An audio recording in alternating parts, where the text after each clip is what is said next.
दोस्तों अगर आप एक स्मार्टफ़ोन परचेज़ करने का सोच रहे हैं जिसमें ज़बरदस्त फ़ीचर्स हों, तो मेरे पास 2 सैमसंग के फ़ोन हैं यहाँ पे। इन फ़ोनों में प्राइस और फ़ीचर्स दोनों तगड़े हैं। इनके बॉक्स देख के पता लगता है इनमें चार्जर नहीं आता, लेकिन साइड में यहाँ पे कुछ फ़ीचर्स लिखे हैं, बस 3 फ़ीचर्स मेंशन है, बहुत ज़्यादा डिटेलिंग वगैरह नहीं लिखी। तो सैमसंग यहाँ पे बहुत लिमिटेड इन्फॉर्मेशन देता है अपने बॉक्सेस पे। उसी के साथ दोस्तों बैक पे यहाँ पे एमआरपी वगैरह मेंशन मिलेगी आपको। और जल्दी से इसको अनबॉक्स करते हैं। दोनों फ़ोनों की प्राइसिंग काफ़ी अमेज़िंग है और फ़ीचर्स तो उससे भी अच्छे हैं। फिलहाल इतने प्राइस हाइक हो गए, उस प्राइस रेंज के हिसाब से भी काफ़ी बढ़िया कॉम्पिटिशन दे रहा है मार्केट में। तो कंप्लीट इन्फॉर्मेशन के लिए वीडियो अंत तक देखिएगा। सबसे पहले अनबॉक्स करते हैं सैमसंग का M17E। अनबॉक्सिंग के बाद ऊपर रखा मिलता है हमें हमारा स्मार्टफोन, काफ़ी बढ़िया सी पैकिंग में रैप्ड है। डिटेल लुक इसका बाद में देखेंगे। फिर मिलता है मिनी बॉक्स जिसमें लगा सिम इजेक्टर टूल। इसमें रखे मिलते हैं कुछ इस तरीके से ही यूज़र मैनुअल। साथ में मिलती है एक केबल, C2C कनेक्टिविटी के साथ एक केबल आती है। लेंथ वगैरह आपको इसकी बढ़िया मिलने वाली है, लेकिन इस फ़ोन के साथ चार्जर नहीं मिलता, वो आपको अलग से परचेज़ करना पड़ेगा। अब देखते हैं M17 में क्या-क्या मिलता है। तो दोनों फ़ोनों का नाम लगभग सेम है, ई का ही एक डिफरेंस है। तो इसमें भी अनबॉक्सिंग के बाद सेम ही चीज़ मिलती है। अनबॉक्सिंग के बाद रखा मिलता है हमें हमारा स्मार्टफ़ोन। उसके बाद दोस्तों इसमें भी सेम पैटर्न में रखा मिलता है एक छोटा-सा मिनी बॉक्स, उसमें इजेक्टर टूल लगा हुआ है। इसके अंदर रखे मिलते हैं कुछ इस तरीके से आपको ये यूज़र मैनुअल।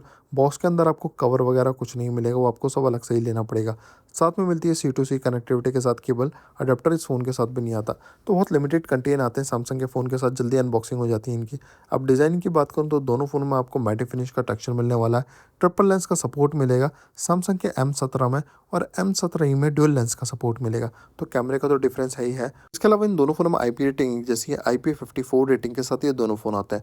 सैमसंग M17E का जो बैक पैनल है इतना ज़्यादा शाइन कर रहा है, यह है ग्लास फाइबर रीफोर्स पॉलीमर, और वहीं पे M17 के अंदर प्लास्टिक वाला डिज़ाइन मिलता है। वेट की बात करें तो M17E में 199 ग्राम्स का वेट है और M17 में 192 ग्राम्स का वेट है। थिकनेस भी आपको 7.5 mm की मिलेगी M17 में। M17E में 8.2 mm की साइड थिकनेस है। तो ज़्यादा लाइट वेट और स्लिम जो है M17 है M17E के कंपेयर में। आपको कौन सा फ़ोन की डिज़ाइनिंग अच्छी लगी कमेंट करके ज़रूर बताइएगा। अब इंटरनल फीचर्स की बात करूँ दोस्तों, दोनों में आपको सैमसंग यूआई मिलेगा, तो यहाँ पे तो कोई डिफरेंस है नहीं। मल्टीटास्किंग वगैरह दोनों फ़ोन में एक तरीके से हो सकती है। वहीं पे आपको ब्लॉटवेयर भी सेम ही मिलता है इन दोनों फ़ोनों में। डिस्प्ले डिज़ाइनिंग में भी डिफरेंस नहीं दिया गया। यहाँ पे दोनों फ़ोनों में नॉच वाला डिज़ाइन है और बेजेस और नीचे की चिन वगैरह थोड़ी सी आपको नैरो मिल जाएगी M17 में। इसी के साथ इनकी डिस्प्ले क्वालिटी की बात करूँ तो उसके अंदर बड़ा डिफरेंस मिलेगा। M17 के अंदर जो डिस्प्ले दी गई है सुपर एमोल्ड है, जबकि M17E के अंदर IPS LCD है। तो ज़्यादा अच्छी जो डिस्प्ले क्वालिटी है वो M17 में मिलेगी। डिस्प्ले साइज़ दोनों फ़ोनों में एक जैसा है, 6.7 इंचेस का।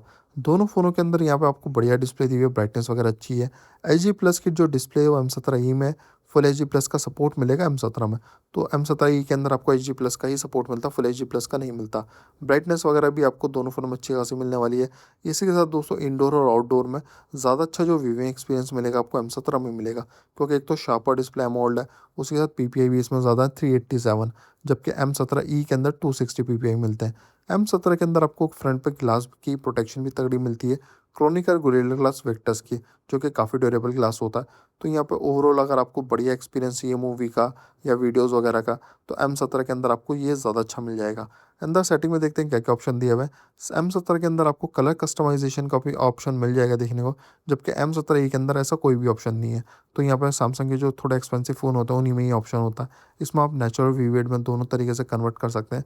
बस रिफ्रेश रेट के अंदर आपको M17E थोड़ा-सा बेहतर मिल जाएगा। M17E के अंदर 120 हर्ट्ज़ का रिफ्रेश रेट है और M17 में 90 हर्ट्ज़ का।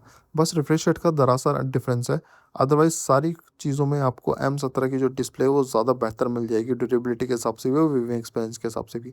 फिज़िकली लुक की बात करूँ तो नीचे की तरफ मिलेंगे स्पीकर, टाइप सी पोर्ट, एक माइक।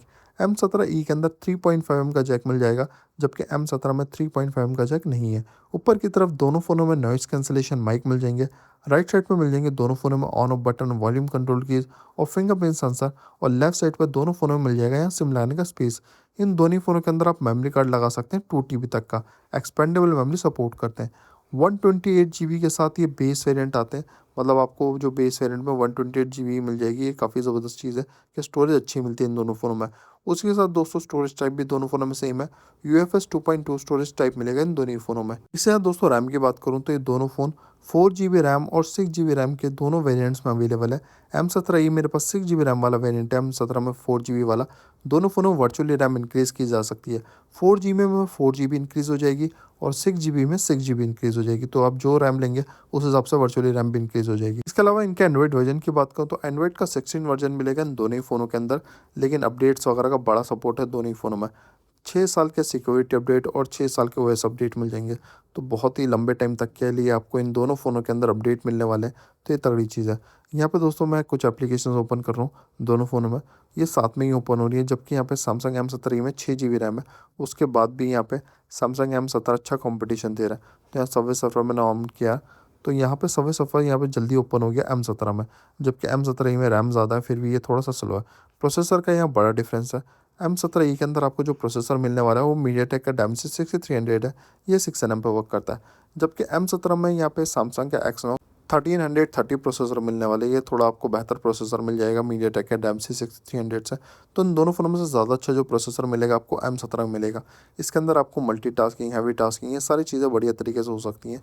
उसके अलावा दोस्तों ज़्यादा रैम वाला वेरिएंट लेंगे तो और ज़्यादा फास्ट वर्क करेगा। बैटरी के अंदर थोड़ा सा आपको डिफरेंस मिलेगा।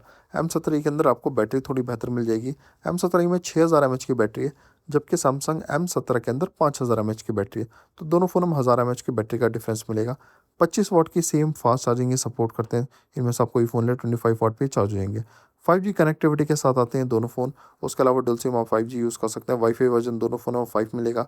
ब्लूटूथ वर्जन 5.3 मिल जाएगा। NFC का सपोर्ट मिल जाएगा सैमसंग के M17 में, जबकि M17 में NFC का सपोर्ट नहीं है। सारे इंपॉर्टेंट सेंसर का सपोर्ट भी मिलता है इनमें, light sensor, proxy sensor, accelerometer, gyroscope. उसके अलावा OTG का भी सपोर्ट है। अब बात करें कैमरे की, तो सैमसंग M17 के अंदर प्राइमरी कैमरा जो है 50 मेगापिक्सल का है। सेकेंडरी कैमरा 2 मेगापिक्सल का डेप्थ कैमरा। सेल्फी कैमरा इस फ़ोन में 8 मेगापिक्सल का है। M17 में कैमरे थोड़े ज़्यादा मिल जाएंगे आपको। 50 मेगापिक्सल का प्राइमरी कैमरा, 5 मेगापिक्सल का अल्ट्रा वाइड, सेकंड यहाँ पे 2 मेगापिक्सल का माइक्रो कैमरा। उसी के साथ दोस्तों सेल्फी कैमरा भी 13 मेगापिक्सल का है। पिक्चर क्वालिटी देखते हैं दोस्तों किसकी ज़्यादा अच्छी आ रही है। तो कुछ इस तरीके से कैमरे में आपको ऑप्शन मिल जाएंगे इन दोनों फ़ोनों में। इसी के साथ इन दोनों फ़ोनों के अंदर 10x जूमिंग का सपोर्ट भी मिलता है। तो यहाँ पे जूमिंग वगैरह भी ऑलमोस्ट सेम है। लेकिन दोस्तों मेन चीज़ क्या आती है कि इन दोनों फ़ोनों में से किस फ़ोन की पिक्चर क्वालिटी ज़्यादा अच्छी है।